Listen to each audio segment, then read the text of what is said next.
Welcome!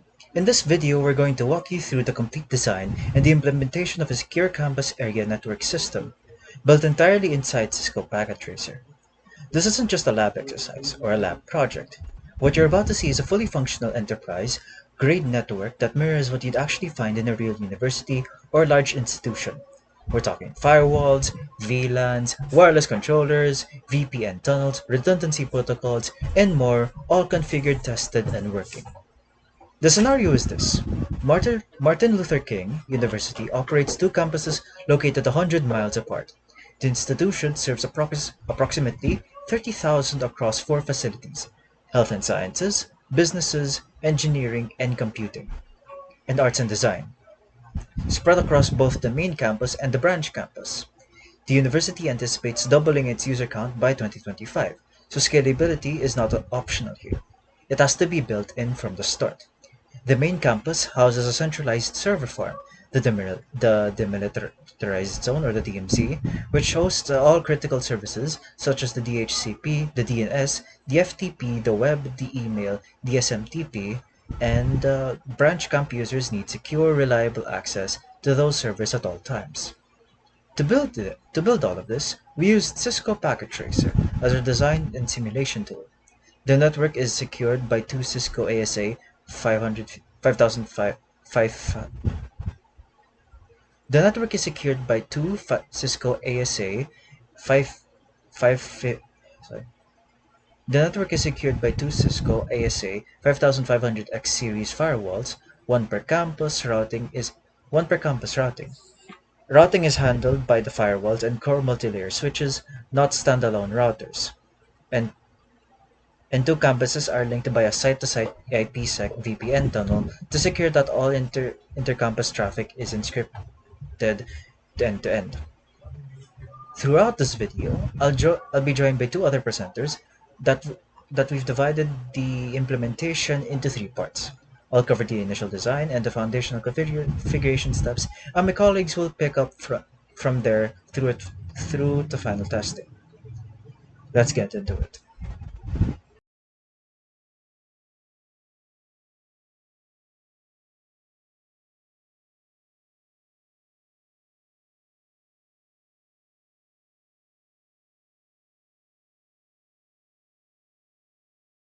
So in this section, we are going to be designing and the beautification process. So before a single command is typed, we design. And in this step is more important than people give credit for. The topology we built follows a hierarchical network design model. At the top, you have the core layer, the ASA firewall, and the multi-layer switches. Below that, the distribution layer, and then the access layer, where the end devices or the computers are connected. In this model, this isn't just a textbook theory.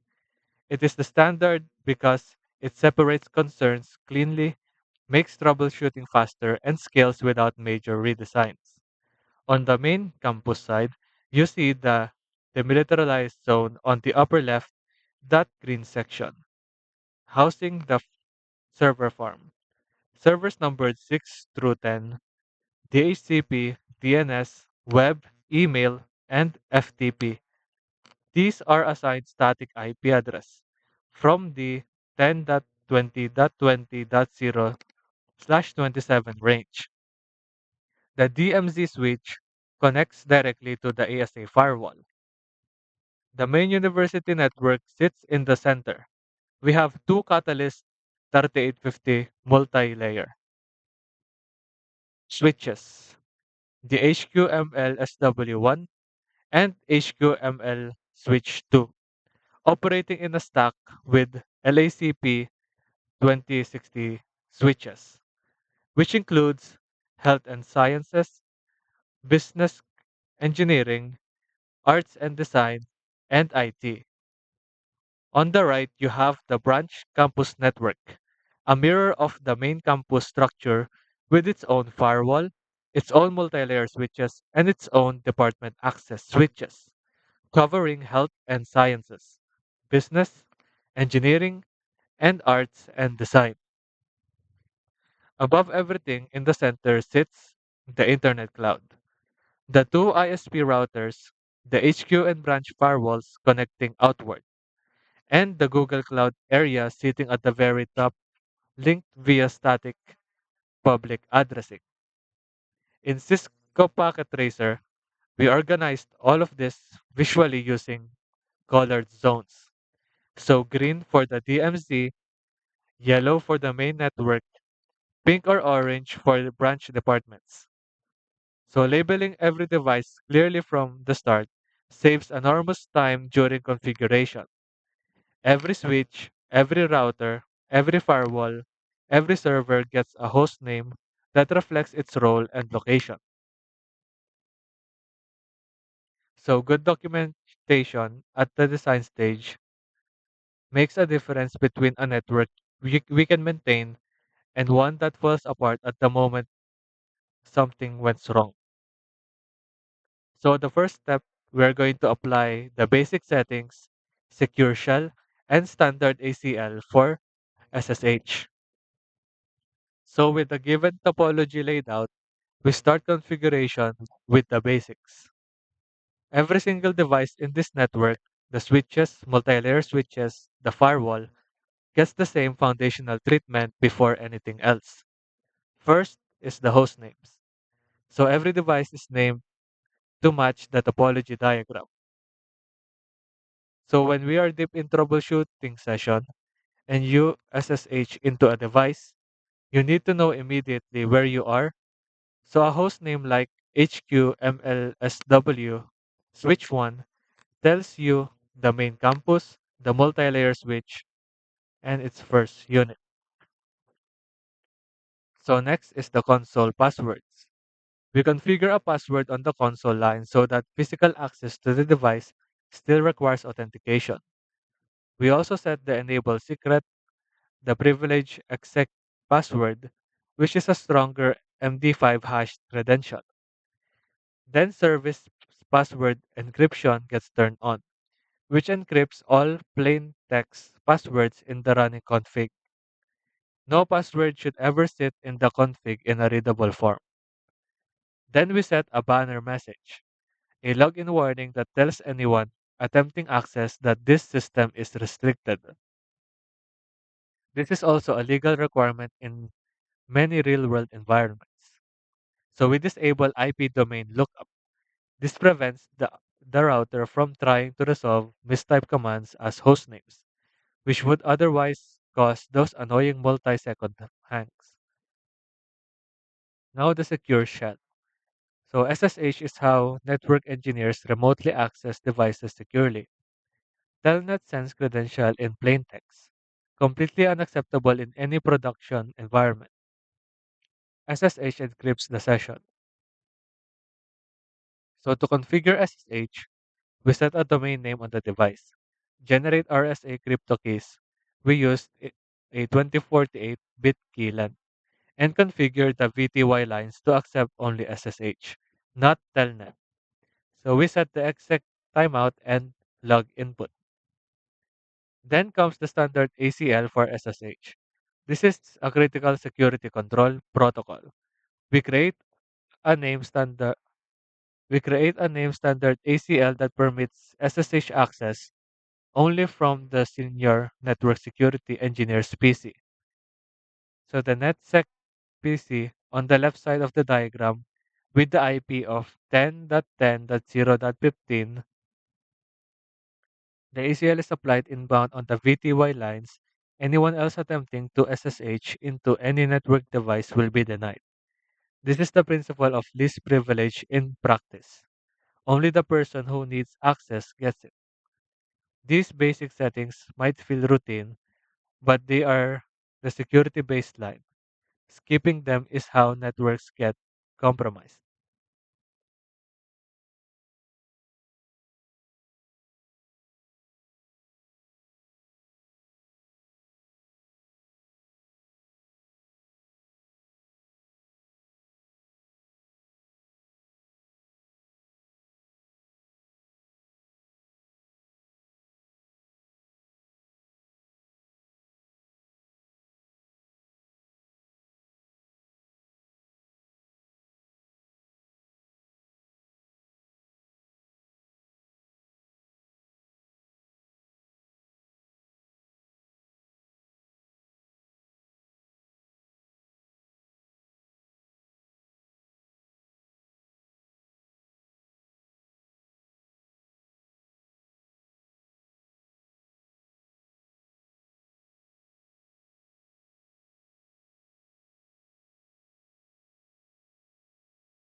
So in this section, we are going to be designing and the beautification process.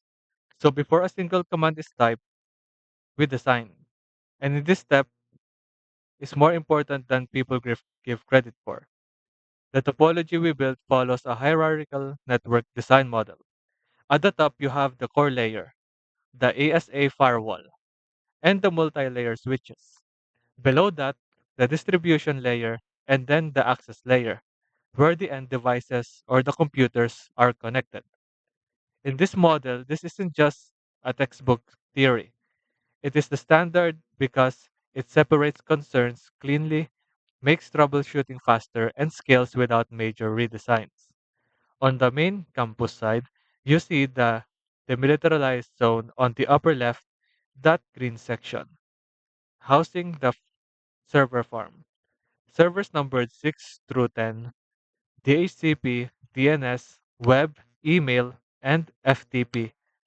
These are assigned static IP address from the 10.20.20.0/27 range. The DMZ switch connects directly to the ASA firewall. The main university network sits in the center.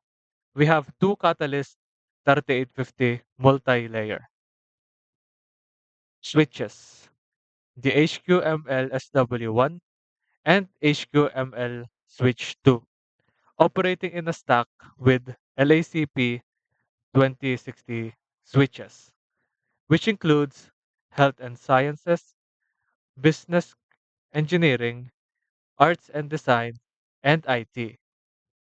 On the right, you have the branch campus network, a mirror of the main campus structure with its own firewall, its own multi-layer switches, and its own department access switches, covering health and sciences, business, engineering, and arts and design.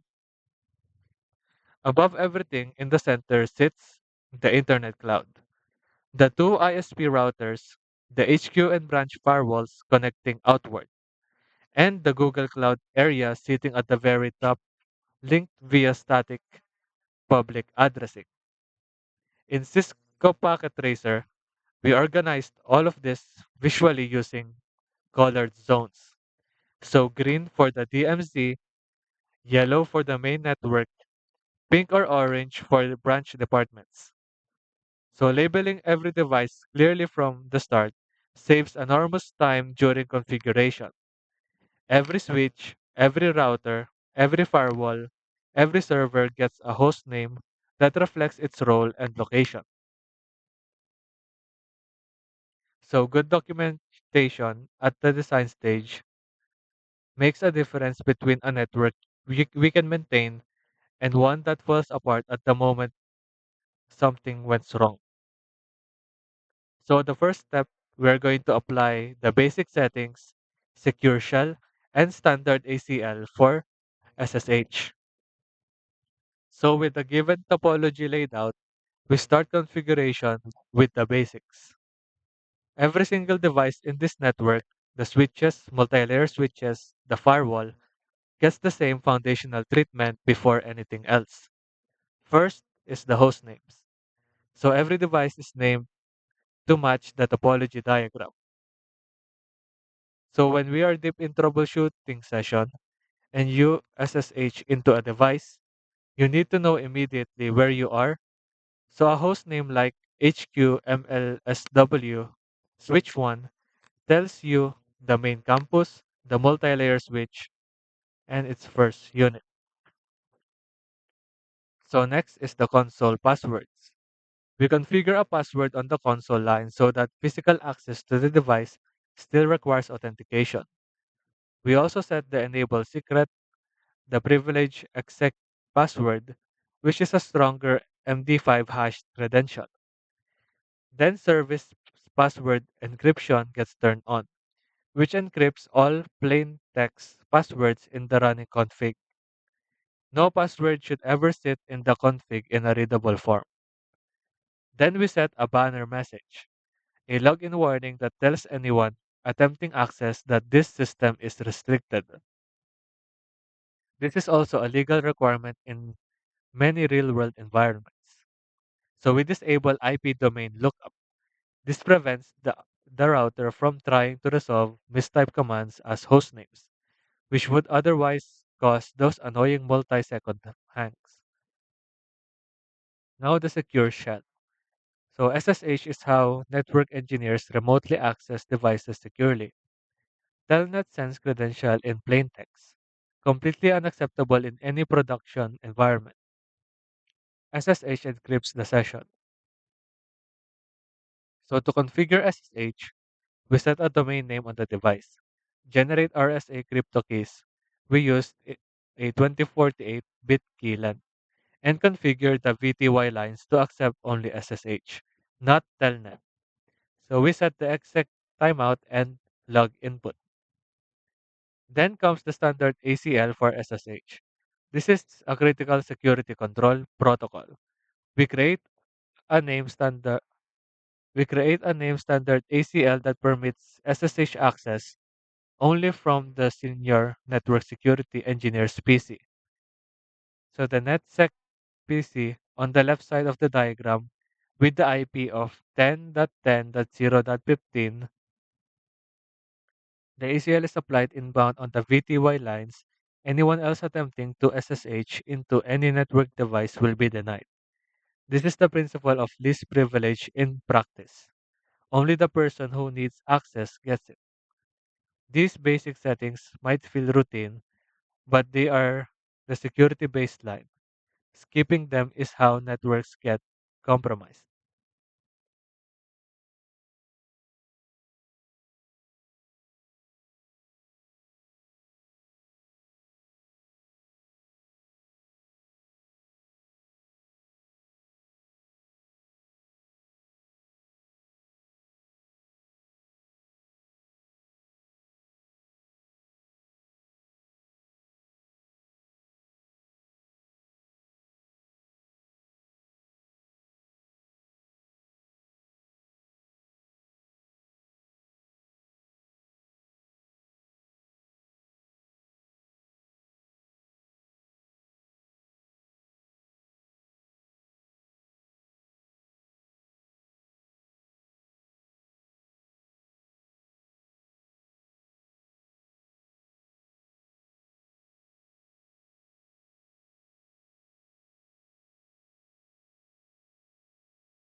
So the next step, we're gonna configure the Ether channel with LACP. So Ether channel is link aggregation. It lets you bundle multiple physical links between two switches into a single logical link. In our design, we use it between HQML switch 1 and HQML switch 2. And again, between the branch campus multi-layer switches. Why do we do this? Two reasons: bandwidth and redundancy. So if you have two physical 1 gigabit links bundled into an Ether channel, you get 2 gigabits of logical bandwidth. And if one physical link fails, the Ether channel stays up, the remaining link keeps carrying traffic with no disruption. So we implement Ether channel using LACP, the link aggregation control protocol. So LACP is an IEEE standard specifically for 802.380.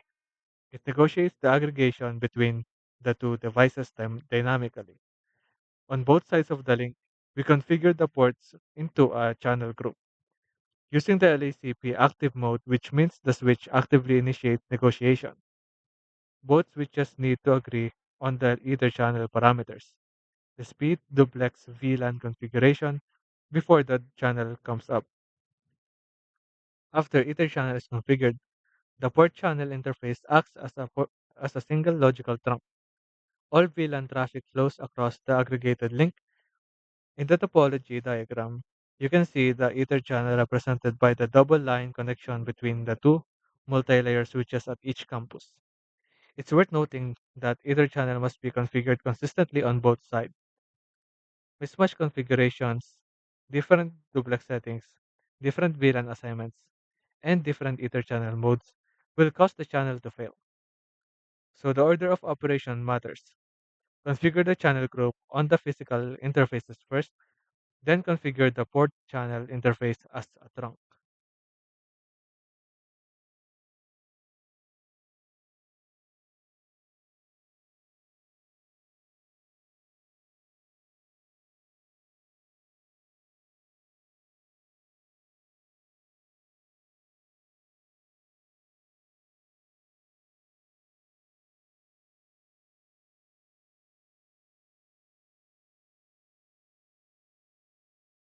So in this section, we are going to start subnetting and IP addressing.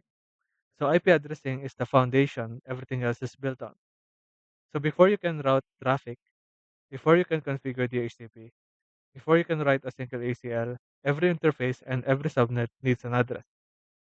The university was given these addresses ranges to work with: 192.168.10.0/24 for management, 172.16/0.0/16, and 172.17.0.0/16 for LAN for the main branch, respectively. 10.10.0.0/16 and 10.11.0.0/16 for VLAN, 10.20.20.0/27 for the DMZ server farm, 105.10.50.0/30 for the main campus public connection, and 205.200.100.0/30 for the branch campus public connection. The /30 subnets on the public side are significant. A /30 gives you exactly 4 addresses, two of which are or usable. That's exactly what we need to pinpoint link between the firewall and the ISP router. No waste, no excess.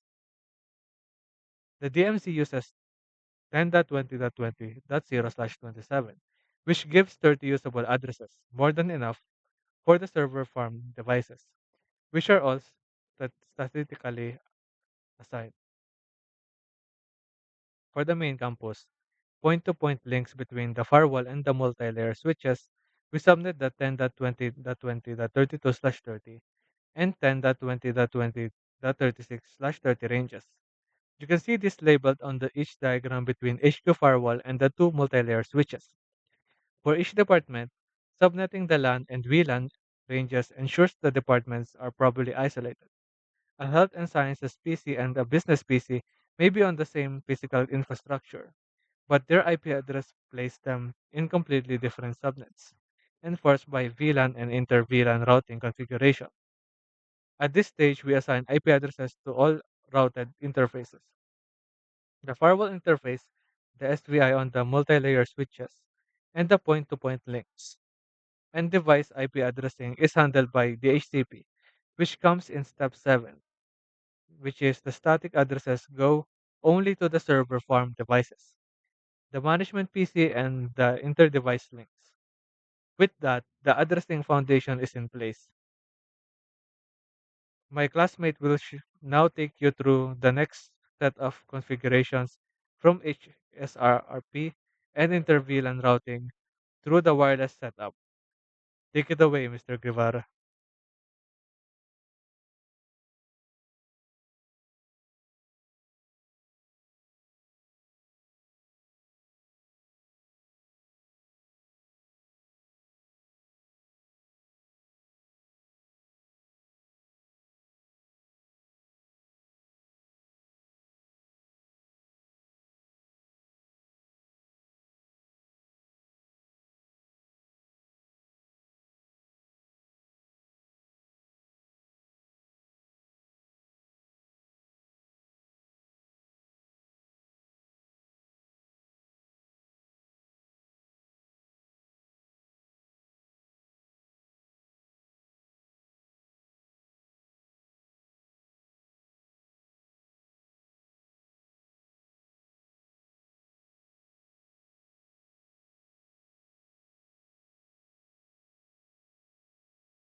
Thank you. I'm picking up from the IP addressing foundation that's been laid down. Step 6. Static IP addresses to DMZ or server farm devices. Every speaker in the server farm gets a static IP address, no DHCP here. Servers need addresses that never change, because DNS records, ACLs, routing tables, and application configurations all reference specific IPs. A server that changes its IP address breaks everything that was pointing at it. The DMZ subnet is 10.20.20.0/27. Within that range, we assign addresses to the DHCP server, the DNS server, the web server, the email server, and the FTP server, and the SMTP server. The DMZ switch itself gets a management IP in this range as well. Static IP addressing on these devices is a straightforward process in the packet tracer. We configure the IP addresses, the subnet mask, and the default gateway on each server's interface. The default gateway for DMZ devices points to the DMZ-facing interface for the ASA firewall. Now, why do we segment these servers into a DMZ rather than putting them on an internal LAN? Because DMZ is a controlled buffered zone. Traffic coming from the internet can reach certain servers and the web server, for example, without ever touching the internal network. Traffic from the internal network can reach the servers it needs, but direct traffic between the internet and the internal LAN is blocked by the firewall. The DMZ enforces that separation architecturally. Step 7. DHCP configuration. Dynamic Host Configuration Protocol, or the DHCP, is what allows thousands of devices to obtain IP addresses automatically without manual configuration. In a university with 30,000 users, manually assigning IP addresses to every device is not a realistic option. In this network, the DHCP servers live in the DMZ, specifically the DHCP server device, and as a redundant pair, two DHCP servers running simultaneously for failover. The multi-layer switches relay DHCP requests using the IP helper addresses, which we configured in step 5. On the DHCP servers, we configure address pools, one per VLAN or subnet. Each pool specifies the network addresses, the subnet mask, the default gateway, the DNS server address, and lease duration. We also exclude certain addresses from dynamic assignment. The addresses already used by network devices, servers, and management interfaces. These exclusions prevent address conflicts. For the ASA firewall, DHCP is also irrelevant. The firewall's outside interface connecting to the ISP might receive an address via DHCP or be statically assigned, depending on the ISP management. In our design, the public face interfaces use the statistically assigned addresses from these/30 subnets. The DHCP protocol process from an end device's perspective. The D sorry. The DHCP process from an end device's perspective, device boots up, sends a DHCP discover broadcast, the multi-layer switch relays it via IP helper address to the DHCP server, then the server responds with an offer containing an available IP, and the device sends a request accepting that offer, and the server confirms with an acknowledgement. The device then configures its interfaces with assigned addresses, and it's on the network, and it's on the network.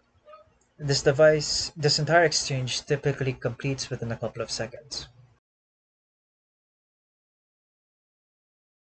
In this section, we're going to build up the brains of the network, how traffic actually moves between VLANs, how redundancy works, how devices get their addresses, and how OSPF knits all the routing together.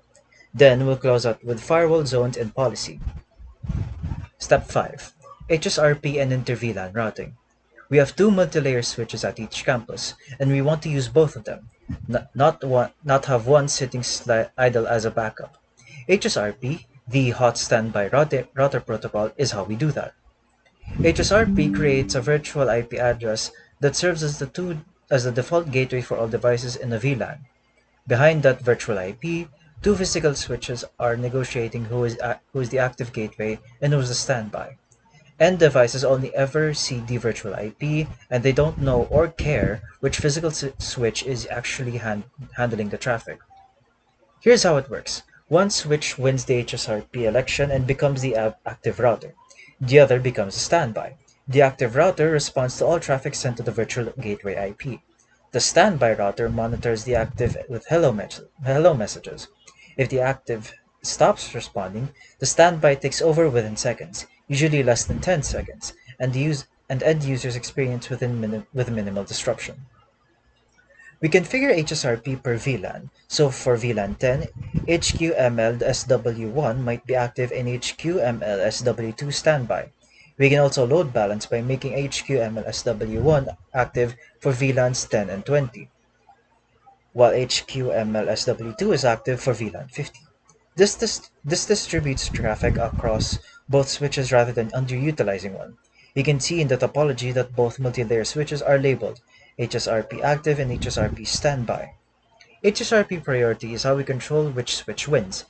The switch with a higher priority becomes active. Default is 100, we raised it to, say, 150 on the intended active switch. We also enable preemption so that if the originally active switch recovers after a failure, it reclaims the active role rather than staying as a standby. Now, in their VLAN routing, devices in different VLANs cannot communicate by default. VLANs are isolated at layer 2, and inter-VLAN routing lifts that isolation at layer 3. On the multi-layer switches, we enable IP routing with the IP routing command. We then create switched virtual interfaces, or SVIs, for each. An SVI is essentially a virtual layer 3 interface that represents a VLAN on the switch. We assign each SVI an IP address, and that IP address becomes the default gateway for devices in that VLAN.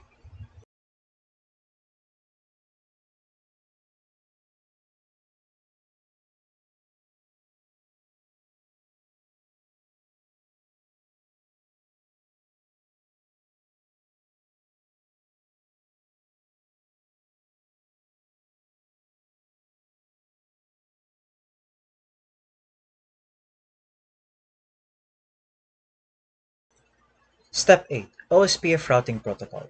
With all the devices configured at Layer 2 and Layer 3, we need a routing protocol to ensure that every part of the network knows how to reach every other part. Thus, we use OSPF, or the Open Shortest Path First. OSPF is a link state routing protocol, and unlike distance vector protocols that share routing tables, OSPF shares the state link of each link. What's connected, what the cost is, and every router builds a complete map of the network. From the map, each router independently calculates the shortest path to every destination using the Ditchka's algorithm. OSPF is configured on the ASA firewall and on both multi-layer switches at each campus. The branch campus firewall also runs OSPF. All of these devices are in OSPF Area 0, which is the backbone area. On each device, we enable OSPF with a process ID and configure network statements that advertise the connected subnets. Every subnet that needs to be reachable, the LAN subnets, the WLAN subnets, the management subnets, and the DMZ subnets, the inter-device point-to-point links gets advertised into the OSPF. The result is that the main campus multi-layer switches learn about the branch campus subnets through OSPF. The firewall knows how to route between the DMZ and the internal networks, and the entire network and the entire routing table assembled dynamically. And if a link fails, OSPF reconverges and finds an alternate path automatically. We also configure passive interfaces on OSPF. Any interfaces that connect to end devices, the SVIs facing department VLANs, is made passive. Passive interfaces still advertise their connected networks into OSPF, but they don't send or receive OSPF, hello packages on that interfaces. This prevents end devices from receiving OSPF messages and reduces unnecessary traffic. The default route that redistributes is also configured.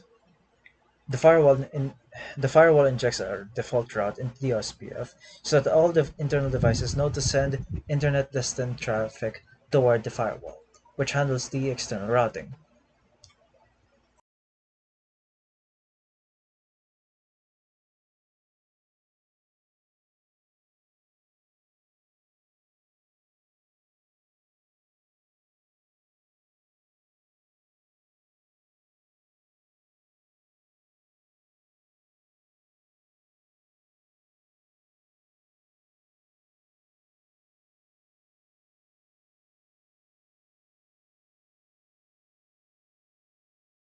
Step 9.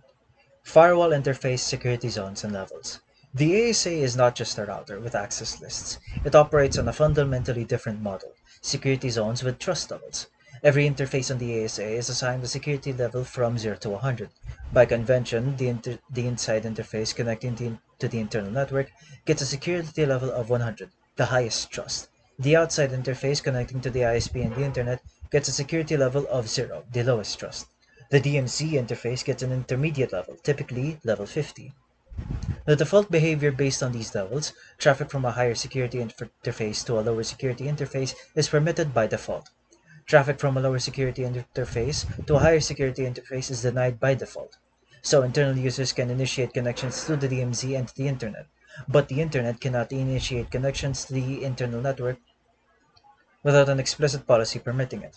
For our ASA at the main campus, we define these three zones: the inside zone connecting to the multilayer switches and the internal VANs, the outside zone connecting to the ISP and the connecting to the ISP, and the DMZ zone connected to the server farm.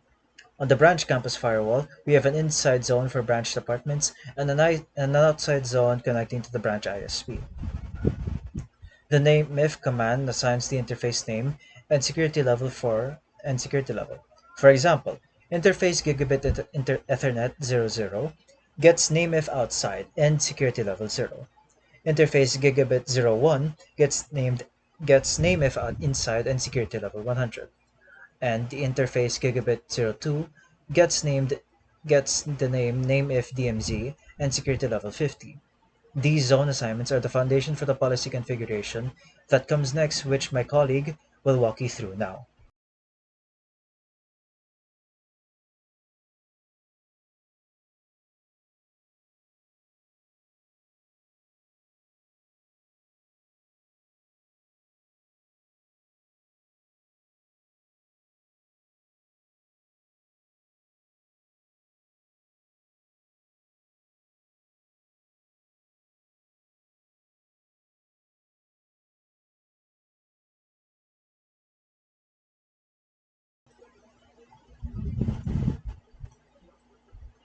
The ASA firewall policy is what actually defines what traffic is allowed to flow where and what isn't.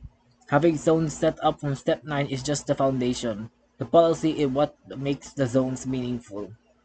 ASA policy is configured using a three-part model: class maps, policy maps, and service policies. A class map identifies traffic. It defines what traffic you're talking about, typically using ac- access control list. For example, a class map might match all traffic for the internal network designed for the DMZ. A policy map defines what to do with traffic matched by a class map: inspect it, permit it, drop it, apply, and AT. Inspection is important. ASA stateful inspection tracks the state of TCP connections. When an internal user initiates a connection to a web server, the ASA creates a connection entry. The return traffic from the web server is automatically permitted because the ASA recognizes it as a part of an established session. Traffic that doesn't match any established session and isn't explicitly permitted is dropped. A service policy applies to a policy map to an interface or globally. In our design, we configure inspection policies for common protocols: HTTP, FTP, DNS, and ICMP, so that the firewall understands the application layer behavior of these protocols and can make intelligent decisions. We allow internal users to reach both the DMZ servers and the internet. We allow branch campus users to access DMZ services through the VPN tunnel and block unsolicited inbound connections from the internet. We also configure NAT on the outside interface. Internal devices use private IP addresses where they communicate with the internet. The ASA translates those private addresses to the public IP address of the outside interface. This is called PAT, or Port Address Translation, or NAT overload. It allows internal devices to share a single public IP for outbound internet access. Static NAT is configured for any DMZ server that needs to be accessible for the internet. For example, the web server that has a static mapping is between DMZ address and a public IP, so that the external users can reach the university's web services. Additionally, we configure a static route on each firewall. The outside interface points to the ISP router as the next hop for all external destinations.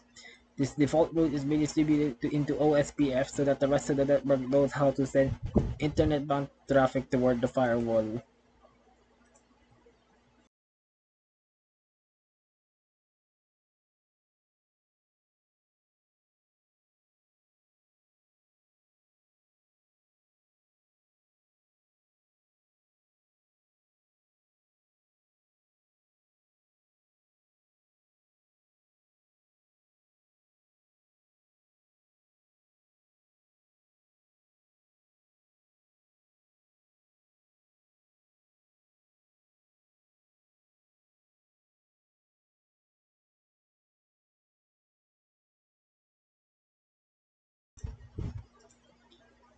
Every department in this network has wireless coverage, and all of that wireless infrastructure is centrally managed by a wireless LAN controller, or a WLC. The wireless deployment uses lightweight access points, or LAPs, where unlike autonomous access points that each hold their own configuration independently, lightweight access points offload all intelligence to the WLAC. The access points themselves just handle the radio transmission, and the WLAC manages authentication, roaming, channel assignment, power levels, and security policies from a single point. At the main campus, a single WLC manages all the LAPs across 5 departments. The branch campus has its own WLC for local management. And the WLC connects to the main multi-layer switch network. The CAPWA protocol, control and provisioning of wireless access points, is what carries the control traffic between the LAPs and the WLC. When a LAP boots up, it discovers the WLC via CAPWA, downloads its configuration, and then begins operating under WLC control. We configure free wireless SSIDs, the network names that the wireless devices see. One SSID for corporate users mapped to the LAN VLAN, one for management, and the wireless traffic is separated by VLAN. A wireless device connecting to the corporate SSID ends up in VLAN 20. A guest device in VLAN 50. This VLAN mapping is configured on the WLC and pushed down to the access points. Security on the wireless side uses WPA2 with AES encryption for corporate users. The WLC enforces authentication, and the access points relay wireless client traffic into the appropriate VLAN. Each department in the topology, whether it's health and sciences, business, engineering, or arts and design, or has its own LAP physically placed in the department. The wired uplink from the LAP goes to the department's access switch on a trunk port, carrying the WLAN and VLAN. From there, traffic reaches the multi-layer switch and the WLC through the normal wired infrastructure. For the branch campus, the setup mirrors the main campus. Each branch department has a lab, all managed by the branch WLC, with the same VLAN structure and SSID configuration.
The main campus and branch campuses are 100 miles apart. Any traffic traveling between them crosses the public internet. Without encryption, that traffic is visible to anyone with access to the path. IPsec VPN solves this. We, we configure a site-to-site IPsec VPN between the two ASA firewalls, HQ FW and branch FW.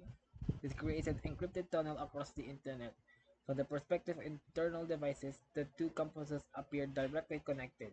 A branch user accessing a DMZ server doesn't have to do anything differently. The encryption and decryption happens transparently at the firewall level. IPsec VPN operates in two phases. Phase 1, also called the IKE phase or the ESAC-MP phase, establishes a secure authenticated channel between the two firewalls. In this phase, the two firewalls agree on encryption algorithms, hashing algorithms, and authentication methods, and they perform the Diffie-Hellman key exchange to derive shared keys. We configure this using an ESAC-MP policy specifying the encryption algorithm as AES, the hash as SHA, the authentication method as pre-shared keys, and the Diffie-Hellman group. In phase 2, the channel use is established in phase 1 to negotiate the actual security associations that protect the data traffic. We configure a transform set specifying ESP with AES-256 encryption and SHA-256 for integrity. Then we create a crypto map that ties together the peer address of the remote firewall, the transform set, and the traffic that should be encrypted.